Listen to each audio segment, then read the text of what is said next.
welcome into the Eric St. Joe podcast, a daily show where I discuss news, nonsense, and my personal adventures from right here in the Impact Power Sports Studio. We are off and running on this 24th of November, Monday show.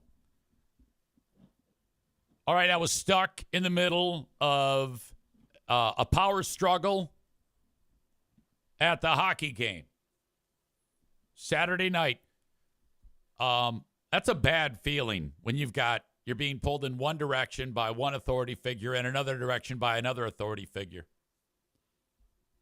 Sometimes this happens. Now, I would love to be able to get the parties involved on the phone, but the last time that I went this route, some folks were like intensely butthurt.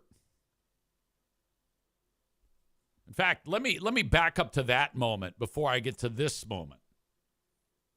There was a moment last year when there was, because where I sit as the PA announcer, to the right is the penalty box and the penalty box attendant.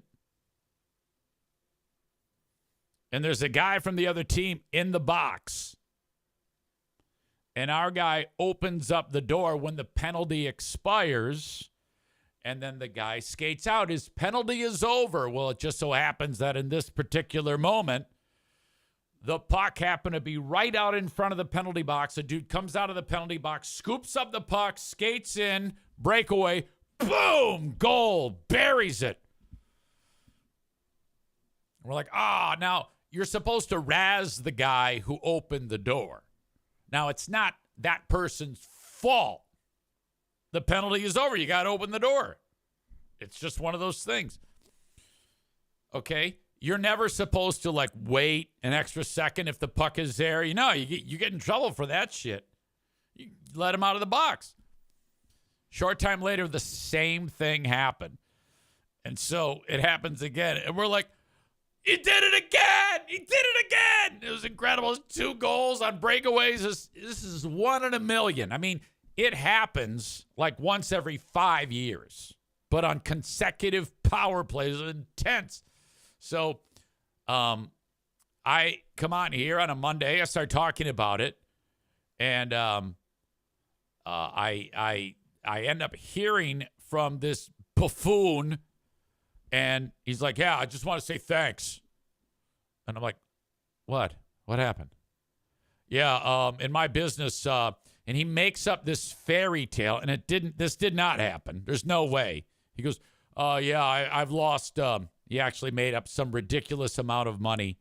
I've lost hundreds of thousands of dollars since you exposed this. I go, exposed what? You asshole.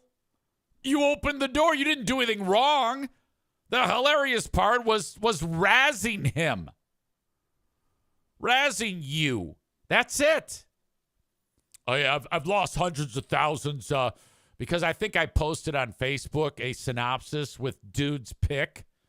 Oh, yeah, well, some people who are fans of the Griffins, they're blaming me now for the big loss. I'm like, shut the fuck up. I was so pissed. So that resulted in the head of the off-ice officials to have to send out a memo about this, that, and then so I had a conversation with the team. They go, yeah, you can, because I think I put one of the off-ice officials on the show. I called the person up and put him on here. And you can't do that anymore. We don't care if you talk about it, but you can't do that anymore. These are serious things here. We cannot have hilarity. And I'm like, what?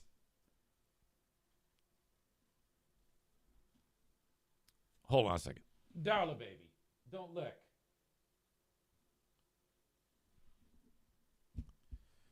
So that gives you that gives you an idea of what we're dealing with here.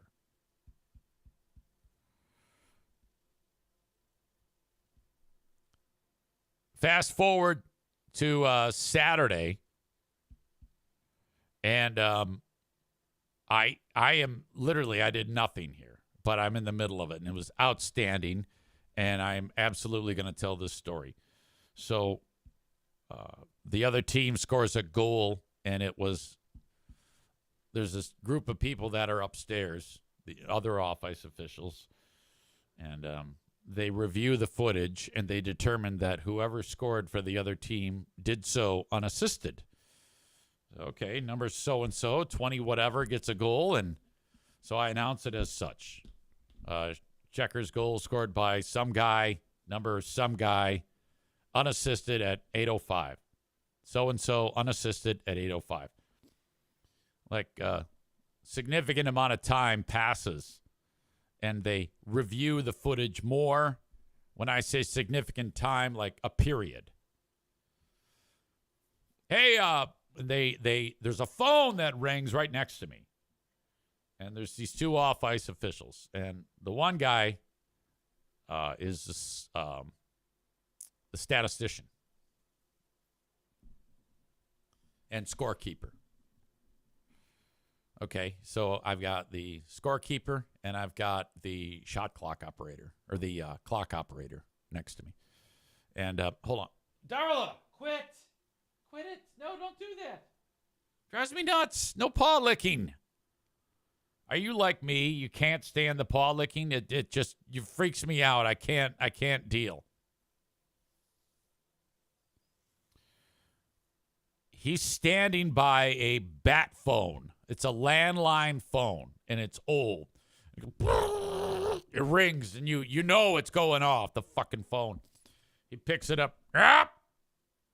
Uh-huh. Okay. Click. And I'm informed that there have been 2 assists added now.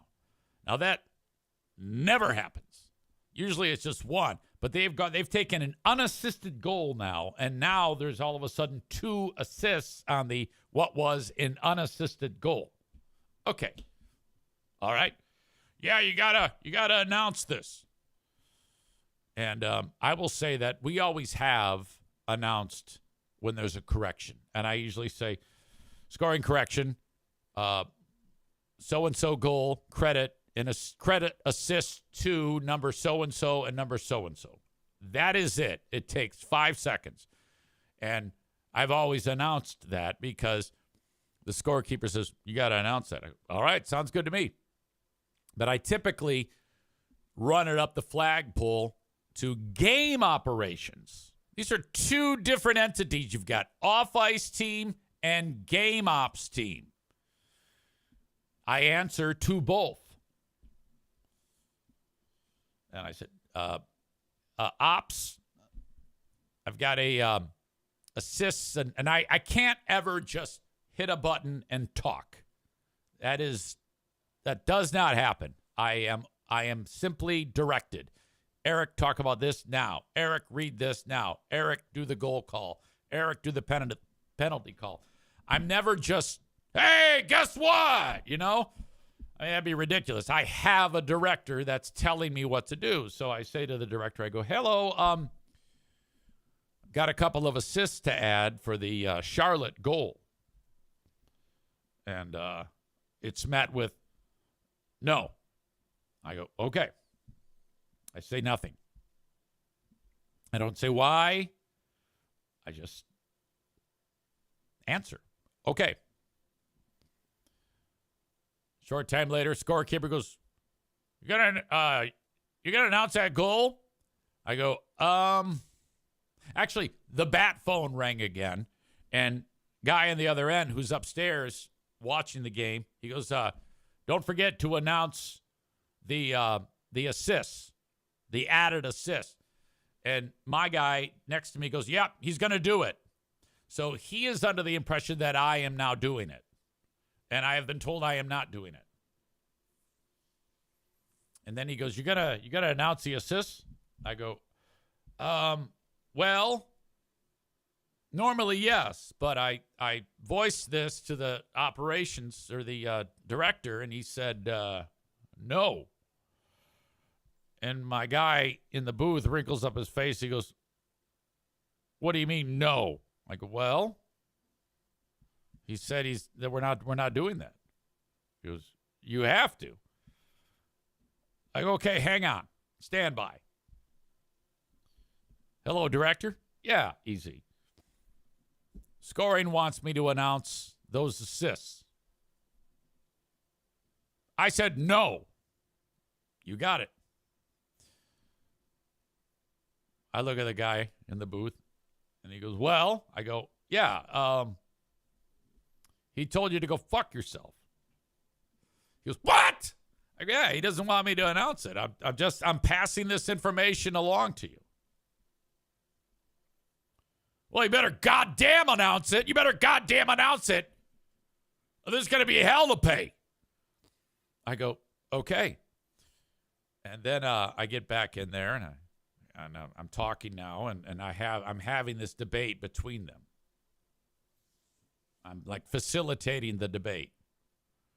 And now more and more people on the director's side are getting in and say, yeah, no, we're not doing it. It's boring. It's boring. We're not doing it. At this point, while I'm having that conversation and hearing all that, my guy in the booth is now pulled the scoreboard operator into this. And they each have a rule book opened, and it's and it's thick, and it's got rules. Every single rule of the American Hockey League is in that book. And I go, I know it's a rule. I know it's a rule. They don't give a fuck about that. I'm just letting you know I'm in the middle. Dude gets the rule, and he goes, read that. I go, I know. I see it. He goes, that's a fine. If you don't announce that, we're getting fined. I go, hey, man, if we didn't announce that, we're getting fined. Tough. We're not announcing it. Okay, got it. And then dude says, I am not a Griffins official. I'm a American Hockey League official. I go, I know. I'm with you. But I can't just go in all half-cocked. I got to. And he goes, you should be listening to me, not him. I go, I know. Look, I'm torn. What do you expect? And then my other guy next to me, he kind of helps out, tries to calm things down. So as this is unfolding on the comm, which is me talking into the mic that's in front of me, and then there's about half a dozen people that are hearing this. One of the people that's hearing it is the assistant sports information director. My guy in operations says, hey, what do you think about this? And that guy goes, I don't know. I could go either way. And then everybody starts yelling at him. Oh, come on, take a stand. So everybody's screaming at each other. Then his boss gets on. And he actually, he didn't get on. He called on the bat phone down, and then he announced, have him announce it. This is all ridiculous. So then everybody says, all right, so-and-so has spoken. Announce. Now you can announce. So, I mean, you would not believe the drama here. There's so many people involved in this. And this is the extent of how it went out. Scoring correction, Charlotte goal. Credit assist to number 15, so-and-so, so-and-so, and number 27, so-and-so, so-and-so. That is all. Nothing more is said. That's it. Wow! The shit hit the fan.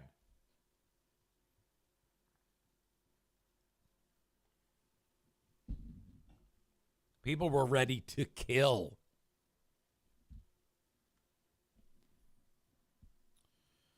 Man Bun Chris says by the time it's announced, it's a period later. That whole exchange there, that was probably 5 to 10 minutes. And so, my guy in the booth is seething, and so is the clock operator. Because these people take these jobs very, very seriously. This is intense stuff. I'm not sure. First of all, I will say this. All these people that are officials are volunteer positions. These people do not get paid for this.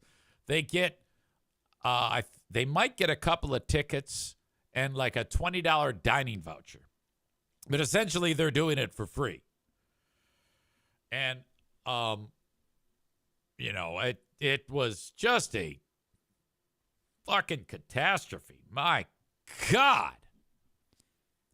Home team won that game, and everybody went home happy. Welcome to all of you. Thank you to Impact Power Sports. If you want to get a Yamaha golf cart, you can head over to impactpowersportsmi.com. Check out the selection. How about an EV, ATV, UTV, motorcycle, go-kart, scooter? Oh, my God. They've got all these great things. They're located in Rockford, Michigan. impactpowersportsmi.com. This week, we're going till Wednesday. We are going to do a Big Fraud Wednesday, Ben's schedule permitting. Hey, Siri, text Ben Glaze. What do you want to say? Yo, are you cool with a Wednesday podcast, Big Fraud Wednesday? ? Okay, sending. So if Ben's on board, we'll be good. All right. And then, so that's happening. Big Fraud Wednesday. Who are these free beers? Show number 79. Got some amazing bits of footage to get. I'm already prepared for. We have another moment. You know what? I don't even want to promote it until I know for sure that Ben Glaze is going to be with us. I'm sure you're not really waiting with bated breath, but I ended the week last week with the idea of, well, most of the week, I was trying to get my act in gear with my eating. And outside of, I did fairly well, but there was a moment or two where I pigged out when I shouldn't have. Again, that's all. You're just not serious about it. You haven't committed to trying to make it a habit. But I will say now, I have 2 outstanding days under my belt, and I've begun my third right now, today. Saturday, Sunday, I got my 16 hours of fasting. Then I ate sensibly, and I wrote down my calories. Saturday. Well, first of all, Friday, no hot dogs after the game. That's a good thing. And I think I ran a deficit, but I wasn't keeping track of the calories. The old Jeremy K rule is run a deficit in your calories. That is a myth, though, that you can not eat for 16 hours on your fasting, your daily fasting, and then just eat like an asshole, and that's okay. It's not true. And I know that. You know that.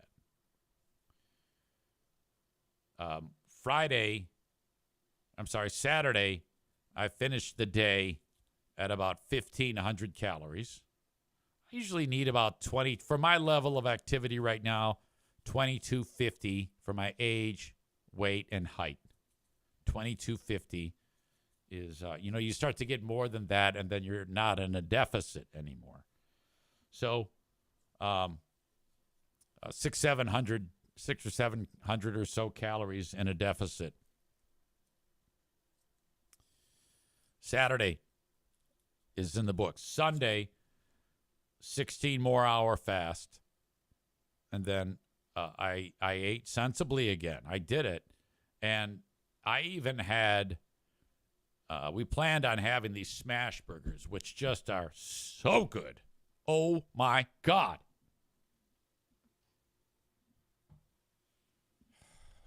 And I crushed that burger with the fries that I made. And then went with the cheesecake for dessert with the blueberry topping. And I still was at 1850 on my calories, which is, again, in a deficit. I wrote it all down. Saturday, I got about 125 grams of protein. Sunday, I got about 98. And that's important because if I'm not really doing any strength building or anything like that or exercise, my body's going to try to eat that muscle, and we can't have that.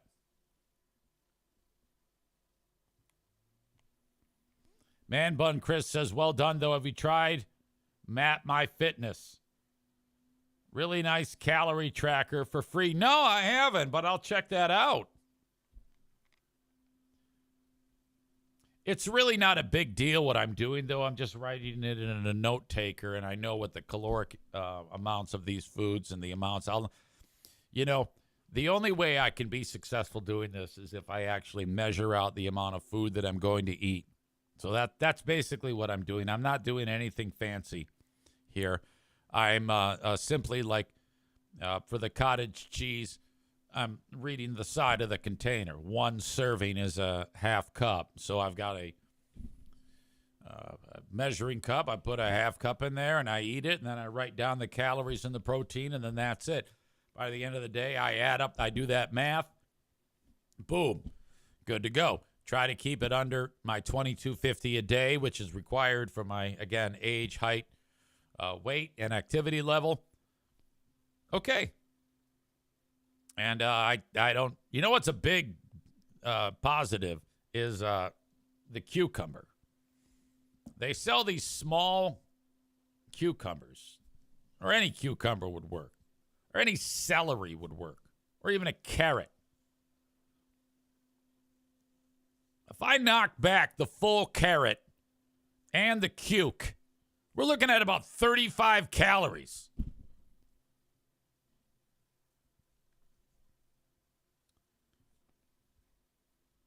Quite effective. So if I ever lose sight of what I'm doing, I'm going to just, as long as I'm plugged in and reading and keeping this in the forefront of my brain, I will have successful days. So I would say 2 days with excellent success in avoiding the temptations. I even skipped the Faygo, and I've replaced it with water. Now, I am going to drink Faygo once in a while, but I think it's hurting me if I drink one a day. So I'm going to save that reward for, and I know that's what Jeremy did too. He would save the one day when he might get a little reward. But 2 days in the books, I'm happy with that. All right. Try to make it 3 today because I'm pretty sure you have to do something for many, many days before it becomes a habit. But right now, I'm okay. Again, more difficult than quitting alcohol. Food is just a bitch. But hopefully, with a little luck, I'll continue. It isn't really luck. It's not luck at all. It's just do what you're supposed to do. Man Bun Chris, great question. What is the plan for Turkey Day? Everything in moderation, including moderation. 100%. Because every bit of food there is, those are high-calorie foods. The turkey obviously is strong for the protein, and I'll do the same thing that I'm doing right now, and that is taking some notes, be plugged in to some degree. The second that I am not plugged in into my own well-being as to what I'm doing here and don't have a hand in it, then I'm losing control. Then I'm not keeping track of what's happening, and it starts to unravel. And then the next thing you know, I'm like, well, I fucked it up. Might as well just pig out.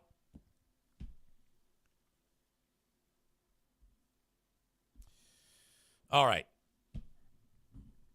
Thank you very much, though, for being part of this show. I am now going to update the Great Food Giveaway. Piano Finger Banger says, "Where are we on the fitness front? We need more from Team Knuckle Dragger Interactions. I haven't been to the YMCA in a year." Yeah, right now I'm focused on this and this only.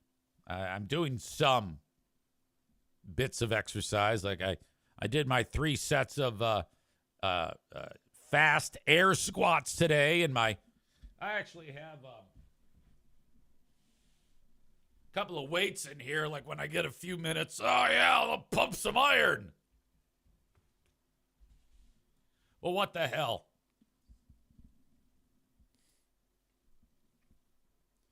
At last check, shit, where are my fucking glasses?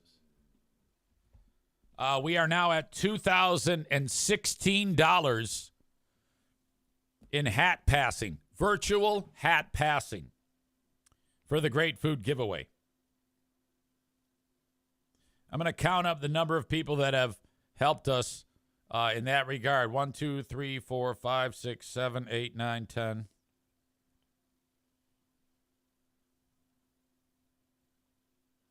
We are at the Dirty 30. I never give away amounts given. I only give away names. Rebecca, ×2. Her and her dog, Hank. Laura, Stevie, Amy, Black Belt Nick, Megan, Maureen, Linda, Daniel, Ben, Becca Shea, Donut Dan, Nikki in Portland, Maine, Josh, Robert D., Deb V., Derek D., Terry F., Josh D., Rob T., Julie C., Chris and Kristen in Buffalo, Matt B., Chris, Bread Bowl Brain Chris, Frank S., Alan M. in Wisconsin, Arena Nick, who wrote For the Pores, Dono, and Spooky Tyler. If I have neglected to list you here, will you please remind me? Easy, I'm on the list too. Because the first thing you're going to think is, oh, God, I don't want him to think that I didn't help out with the Great Food Giveaway. And I want to make sure that I say hello to each and every one of you for helping us. Wait a minute. Did I say Amy? Runner Girl Amy? I think I did. Yeah, I did.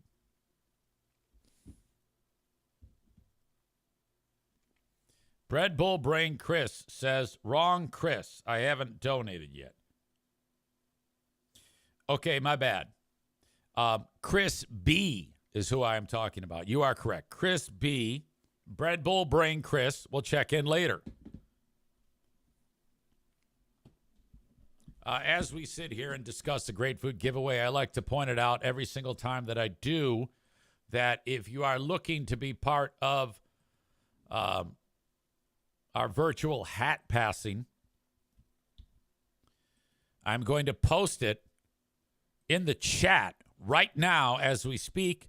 So if you are getting the show live, you will see the ways to do this: Venmo, PayPal, Cash App. Megan has a question. How did Spooky Tyler become Spooky Tyler? Stand by for that. It's a fantastic story.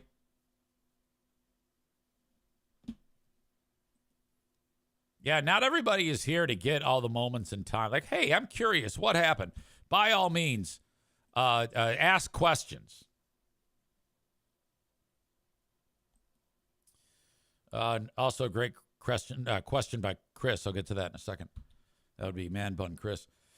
I also have for you the link to the wish list for the feminine hygiene products, which is still at the same that it was on Friday. You can help out by donating on the virtual hat passing, and you can also, on the Amazon wish list, click on that and purchase any one of those feminine hygiene products, which we are going to be giving away to the folks on the Great Food Giveaway December 23rd. Tuesday, December 23rd at Irvine's. okay? And when you buy those, it's a few bucks for each. I think the panty liners are like $1.50. The most expensive thing are the period cups and the tampons. But if you just buy one, that's cool. It'll be shipped automatically to Irvine's. Now, I will say this. I have now one $10 donation and two $5 donations of the 30. It's my goal, by continually talking about this every show, that anybody who is down on their luck will give a small amount. When I say down on their luck, I mean, like, times are tight. I get it. $1. I don't give a shit if you give $1. I'm not telling anybody what you're giving. It's only between you and I, and it's no one else's business. So don't feel bad about that fucking shit. And throw $1, $2, $3, $4, $5 at us. And then you won't even notice that that's disappeared. For the rest of you who are like, yeah, you know what? I got a little extra cash. I'm going to throw it away, throw it over to the Great Food Giveaway. Thank you. Man Bun Chris, did you find the ugly sweater for the news? Yeah, I don't know if I shared it with you. It's the Macho Man Randy Savage. I'm going to buy the Macho Man Randy Savage Christmas, ugly Christmas sweater. Because it's hilarious. Our beloved Megan asks, how did Spooky Tyler become Spooky Tyler? He just earned that nickname not that long ago.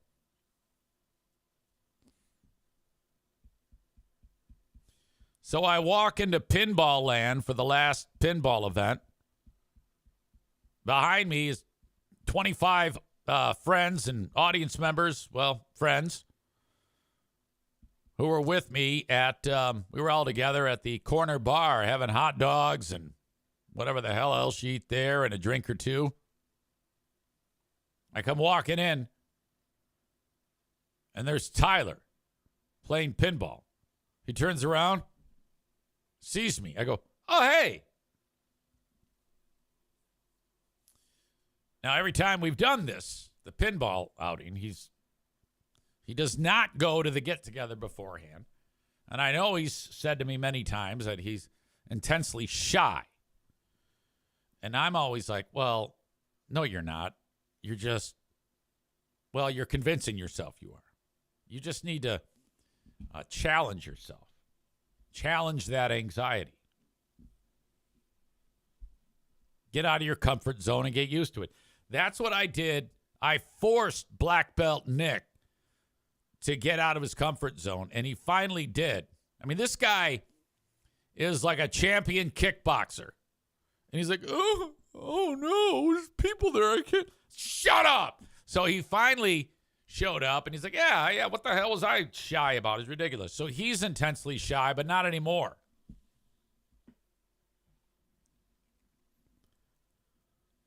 Tyler is like, I don't like people. It's scary. People are spooky. They don't like people looking at me. I'm uncomfortable. So awkward. I have anxiety. It's spooky and creepy. Like, shut the fuck up. Get in there and order a hot dog and sit down. So he is now known as Spooky Tyler. Meeting people scary. Such bullshit. They got a fancy word for it. It's introvert. I call them lazy. Not wanting to try. Come on, dick. Fake it till you make it. You'll get it together. Maureen says Spooky Tyler cracks me up, like the name, to no end. Amy loves that. And then, so what we've done there by creating, Tyler doesn't sound like that, nor does he cry like that. But you take that's another way that impressions are born. You take a personality trait and amplify it times 5,000. Thus, you have the impression. Now, there have been times when I've done impressions of people, and then people are like, hey, yeah, that doesn't sound like me. It's like, well, asshole, first of all, shut up. Go with it. Second of all, it's fun. Tyler is not like that. Tyler knows. This guy, he's got chops. Again, I'll say it again. If I'm ever, I make it big, let's say I get discovered, and all of a sudden there's 50 million people watching my show, Tyler is the writer. His job is joke writer. He's Fred or Jackie. He's just going to write down jokes. And I'm not going to steal the jokes. I'm going to say, Tyler writes. I will actually pay him to write the jokes. Amy says, do you have a meeting at 11? Yes, ma'am, I do.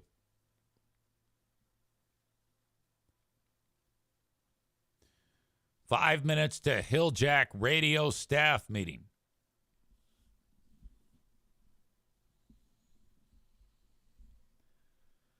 Man Bun Chris says, I have social anxiety too, but a second of bravery is all it takes, especially at easy events. Everyone's so nice, and it's fun to put a face to the usernames. Oh, absolutely. Unless you're like, ooh, yeah. Tyler, you coming to, hey, Tyler, yeah. You coming to the corner bar? I don't know. What's the matter? There's going to be some people there, and they're spooky. Yeah, I know, man, but you gotta... I can't do it. The guy's got to be a nurse. Can you imagine if there's some lady, you know, he's got to go take care of her, take care of this person, and he's like, oh, I know she's very sick, but I don't want to have to say hi. I don't want to have to go in and ask her how she's doing. Oh, no. I'm so scared. Cock. All right. I'm heading over to Q100 to do the staff meeting. I'll be back. I'm guessing sometime, I don't know, 11:30, 11:45 in that ballpark. And you're probably not going to get a notification. So just, set your fucking alarm on your phone or something like that.